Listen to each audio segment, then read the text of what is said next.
অসমক বিদেশীৰ চৰণীয়া পথাৰ কৰাৰ কুটিল ষড়যন্ত্ৰ অসম নাগৰিক সন্মিলনৰ সভাৰ কাণ্ডত হতবাক হৈ পৰিছে ৰাজ্য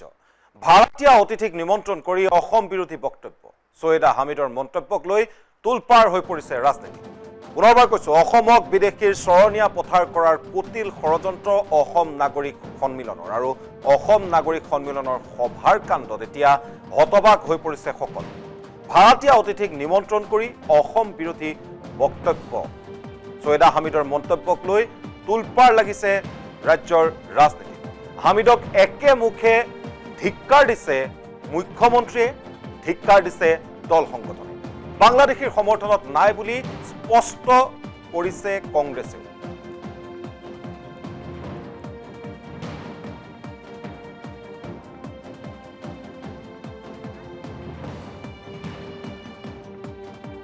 দেওবাৰে অসম সাহিত্য সভাৰ লক্ষীৰাম সদনত এখন সভা অনুষ্ঠিত কৰিছিল অসম নাগৰিক সন্মিলনে আৰু তালৈ অতিথি হিচাপে আহিছিল সৈয়দা হামিদৰ লগতে কেইবাগৰাকীও ভাৰতীয় বক্তা আৰু সেই ভাৰতীয় বক্তাসকলে যি ধৰণৰ মন্তব্য দিছে তাক লৈ বিতৰ্কৰ সূচনা হোৱাৰ সমান্তৰালভাৱে এতিয়া এইগৰাকী সৈয়দা হামিদৰ বক্তব্যক লৈ যথেষ্ট প্ৰতিক্ৰিয়াৰ সৃষ্টি হৈছে মুখ্যমন্ত্ৰীয়ে গৰিহণা দিছে মুখ্যমন্ত্ৰীয়ে ইয়াক অসম বিৰোধী আখ্যা দিছে আৰু বাংলাদেশীৰ সমৰ্থন নাই বুলি স্পষ্টীকৰণ দিবলৈ বাধ্য হৈছে কংগ্ৰেছ দল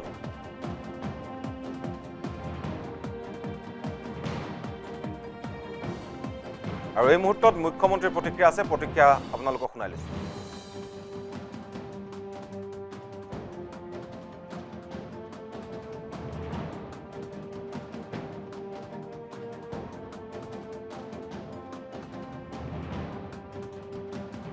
হামিদা সোনিয়া গান্ধীৰ বান্ধৱী হয় আৰু ডক্টৰ মনমোহন সিঙৰ দিনত তেওঁ প্লেনিং কমিশ্যনৰ মেম্বাৰ আছিল তৰুণ গগৈ ডাঙৰীয়াই তেওঁ কেইবাবাৰো গুৱাহাটীত নিমন্ত্ৰণো কৰিছিল কালি তেখেতে কৈছে যে বাংলাদেশী হলেও মানুহবোৰ আমি ৰাখি থব লাগে তাৰ মানে এই কংগ্ৰেছ দল নাগৰিক সমিতি এইবিলাকক যদি আমি বাছি থাকিব নিওঁ কেতিয়াবা বাংলাদেশী বিলাক অসমত আহিব আৰু অসমীয়া মানুহবিলাক বাংলাদেশ যাব লাগিব আমাৰ অসমীয়া বড়ো আদিবাসী কোচ ৰাজবংশী আমি বিলাক বাংলাদেশত যাম আৰু তেওঁলোক ইয়াত আহি যাব যদি এই ধৰণৰ কথা অসমত চলি থাকে আজি অসমৰ কাৰণে খুবেই সংকটময় সকলোৱে লগ হৈ সংকটৰ মোকাবিলা কৰিব লাগিব আৰু অসমখনক আমি নিৰাপদ কৰিব লাগিব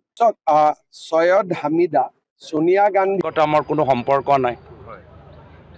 তেওঁৰ লগত আমাৰ কোনো সম্পৰ্ক নাই তেতিয়াতো আমি সবৰ কথা ক'ব লাগিব বিজেপি আৰএছএছ বিশ্ব হিন্দু পৰিষদ বজৰং দল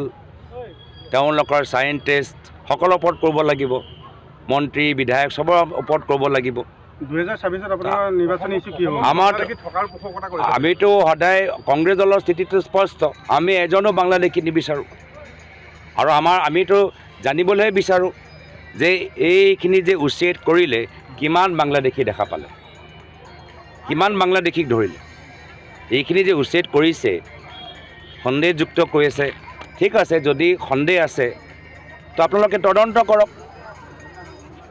নে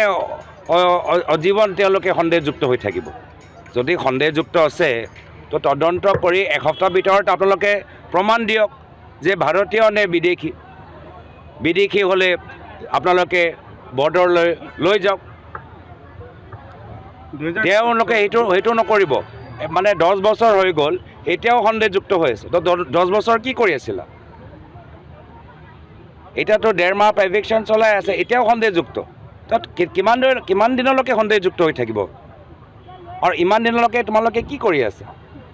যিখিনি উচ্ছেদ কৰি তোমালোকে প্ৰমাণ দিছা আজি তাৰিখত তদন্ত কিয় কৰা নাই কিমান বাংলাদেশী ধৰিলা তো মানুহ এইবোৰ সব বুজি পায় আজি তাৰিখত এইখিনি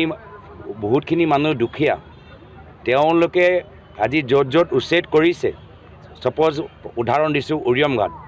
উৰিয়াম ঘাটত যদি বাবা ৰামদেৱে হিমন্ত বিশ্ব শৰ্মা ডাঙৰীয়া ফোন কৰে যে মই তাত পাম অইল প্লান্টেশ্যন কৰিবলৈ বিচাৰোঁ লগে লগে গোটেই উৰিয়াম ঘাট পতঞ্জলিক দি দিব যদি তোমাৰ ক'ত হৈছে নাবচীয়া নাওবৈচা ফুকনৰ হাতত যদি আদানীয়ে ফোন কৰি কয় যে মোক ইয়াত এটা সোলাৰ প্ৰজেক্ট লাগে হিমন্ত বিশ্ব শৰ্মা ডাঙৰীয়া দৌৰি গোটেইখিনি আদানীক দি দিব তো সেইকাৰণে এইখিনি মানুহ দুখীয়া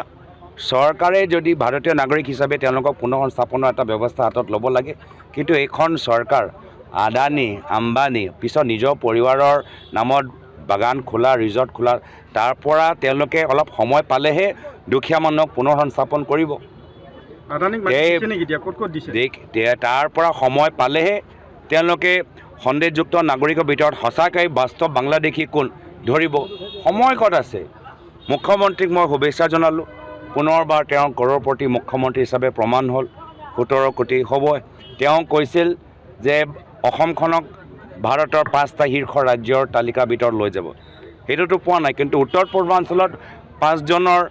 আটাইতকৈ ধনী মুখ্যমন্ত্ৰীৰ মাজত তেওঁ 3 নম্বৰত পাই গৈছে নেকি মই তেখেতক সেইটোৱে শুভেচ্ছা জনালোঁ আমাৰ কথা এতিয়া চিন্তা কৰিব নালাগে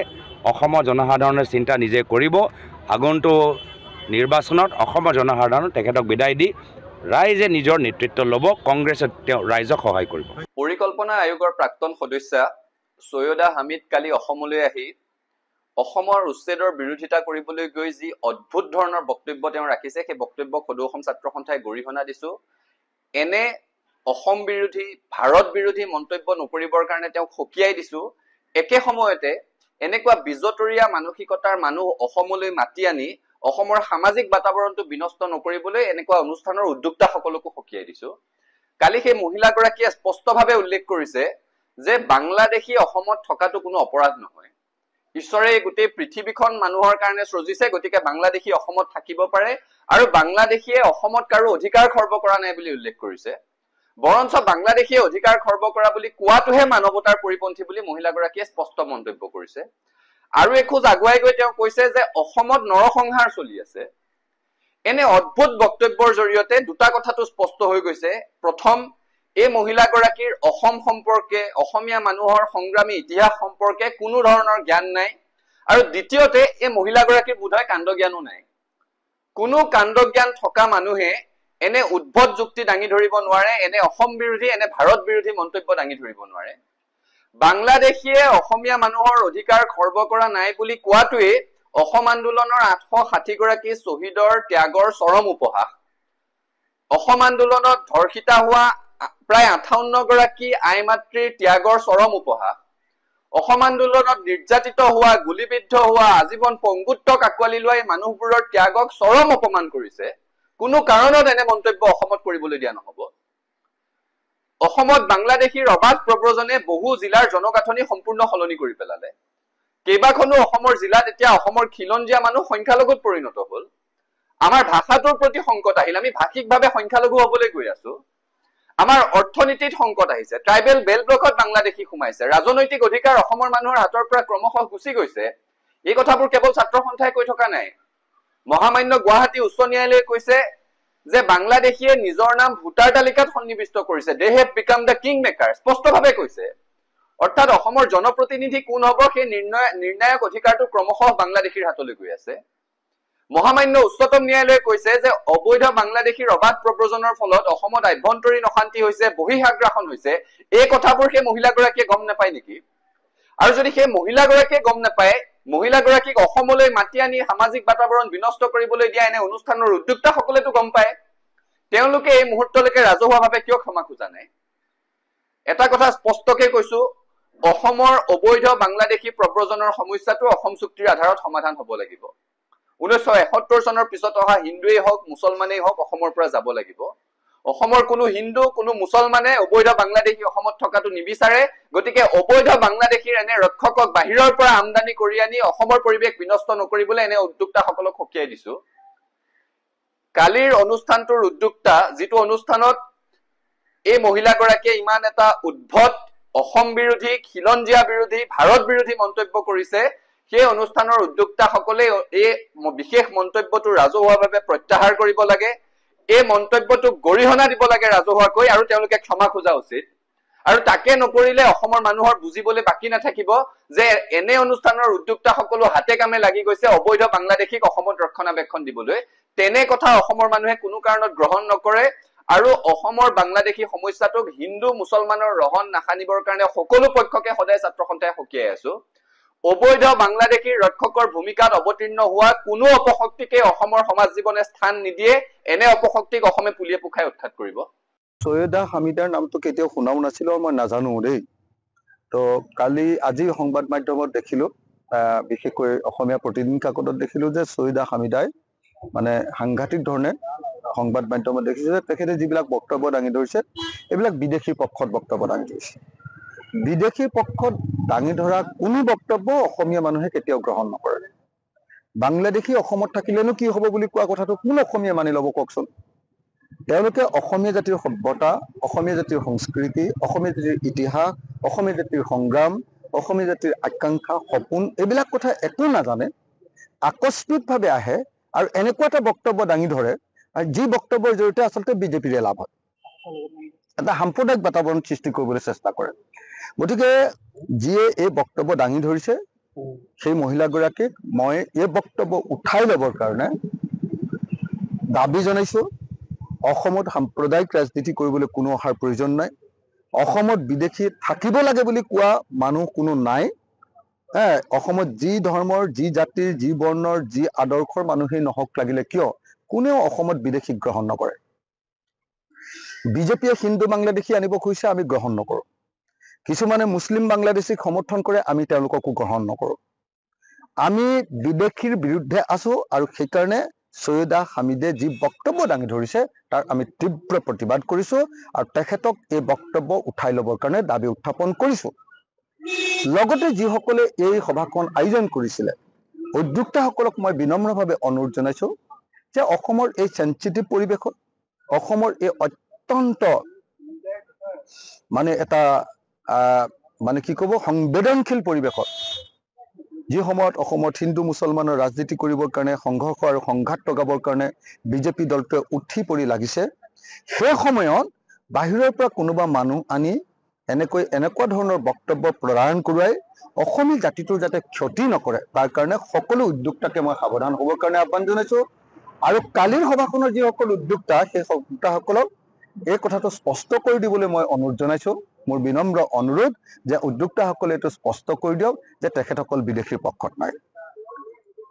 যিগৰাকী বক্তাই এই বক্তব্য দাঙি ধৰিছিলে সেইটো তেওঁৰ ব্যক্তিগত মত কিন্তু বিদেশীৰ পক্ষত অসমৰ মানুহ নাই এই কথাটো তেখেতসকলে কৈ দিয়া উচিত মই আশা কৰো কালিৰ সভাখনৰ উদ্যোক্তাসকলে এই কাম কৰিব আনহাতে অসমৰ মুখ্যমন্ত্ৰী সন্দৰ্ভত মাদানী ডাঙৰীয়াই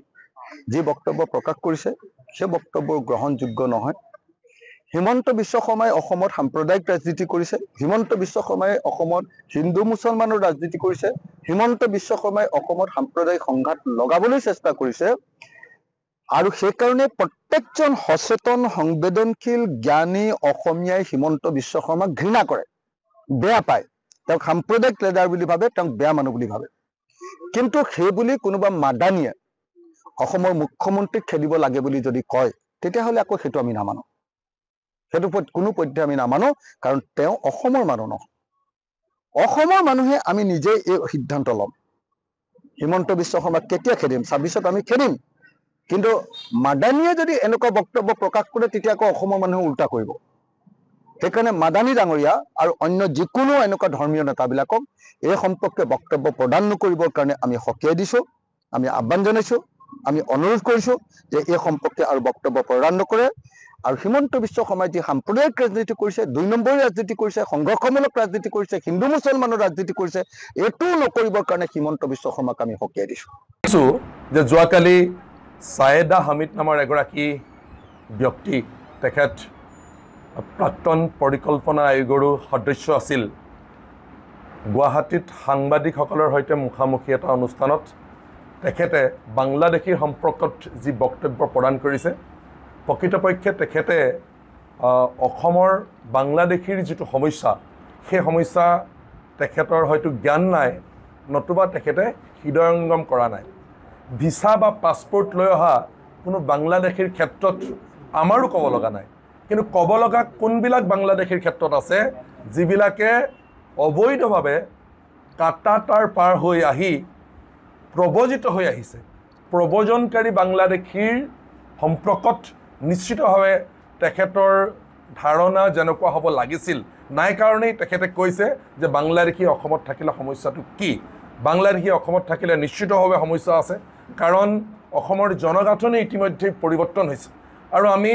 1971 চনলৈকে বাংলাদেশীৰ বুজা ইতিমধ্যে গ্ৰহণ কৰিছোঁ আৰু 71 চনৰ পিছত অহা বাংলাদেশীক চিনাক্ত কৰি বিতৰণ কৰিবৰ কাৰণে নিশ্চিতভাৱে অসমৰ সমাজ জীৱনত দীৰ্ঘদিন ধৰি দাবী উত্থাপন আছে গতিকে তেখেতে যি বক্তব্য প্ৰদান কৰিছে সেই বক্তব্যই স্বাভাৱিকতে আমাৰ তেওঁ মানৱতাৰ কথা কৈছে যে বাংলাদেশী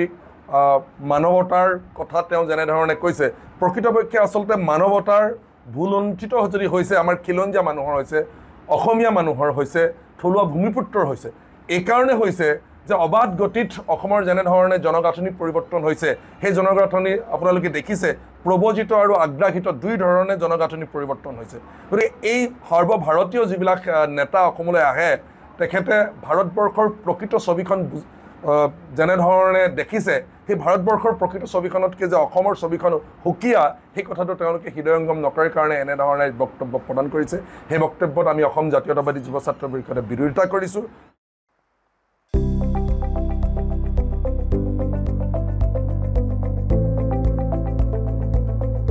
NB নিউজ সহজ সৰল ভাষাত নৱভাৰতৰ কথা